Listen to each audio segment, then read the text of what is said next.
Inversión en agua. Un buen ejemplo de esto eran las mujeres quienes luego de su periodo menstrual eran purificadas sumergiéndose en un baño ritual. Y no solo esto, sino que las palabras Hebreas 9:2 contradecían el espíritu de la ley que encarnaba este rito de purificación en agua. Es que el agua era símbolo de las lágrimas. Dios intimaría por medio de la purificación. El agua de la verdad, purificación del pecado, que es el agua de las lágrimas del arrepentimiento. Y esta es la verdad ética que estaba confirmada del texto del Salmo 51:17, que reza así: los sacrificios de Dios son el espíritu quebrantado, al corazón contrito y humillado. No despreciarás tú, oh Dios. Durante siglos las escrituras hebreas habían enseñado que la manera en que el hombre obtenía el perdón de sus pecados eran humillándose ante Dios y convirtiéndose en un mal camino, en otras palabras, arrepintiéndose de corazón. Un claro ejemplo de esto era sobre segunda de Corintios 7:14. Ahí se nos dice que el siguiente se humillará a mi pueblo, sobre el cual mi nombre es invocado, y oraren y buscaren mi rostro y se convirtieren en sus malos caminos. Entonces yo oiré desde los cielos y los perdonaré de sus pecados y sanaré su tierra.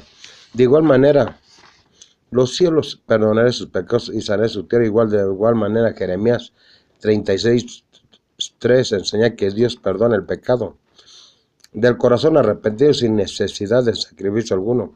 El texto dice así: quizás oirá la casa de Judá todo el mal que yo pienso hacerles, para devolver cada uno su mal camino, y yo perdonaré su maldad y su pecado. El Nuevo Testamento enseña que la entrada de la vida eterna no se obtiene por medio de hacer obra alguna, sino por confesar que Jesús es el Señor Dios, quien resucitó de los muertos. Romanos 10:9 así dice: que si confesar con tu boca que Jesús es el Señor y creer en su corazón que Dios le levantó de los muertos, eres salvo. Pero en este contexto contradice las palabras de Galileo, quien en Mateo 7:21 dijo que lo que anhelaba no era que se refirieran a él como Señor, sino que si obedeciera a Dios.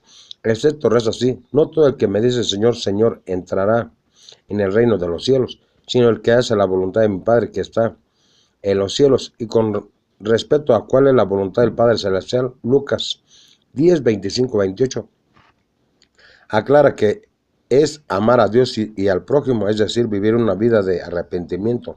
El texto dice así: Maestro, haciendo qué cosas alrededor de la vida eterna. Él le dijo: ¿qué está escrito en la ley? ¿Cómo lees que aquel que corresponde? Dijo: amarás al Señor tu Dios con todo tu corazón y con toda tu alma y con todas tus fuerzas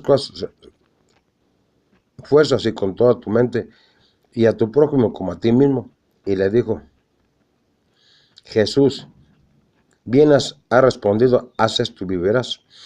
El escritor del Evangelio de Juan capítulo 5 con verso 18 nos dice que al decir que Jesús, Dios era su Padre, Jesús se sentaba siendo a sí mismo igual a Dios. El texto dice así: por eso los judíos aún más procuraban matarle, porque no solo quebrantaba el día de reposo, sino que también decía que Dios era su propio Padre, haciéndose igual a Dios. Pero el problema con el texto que acabamos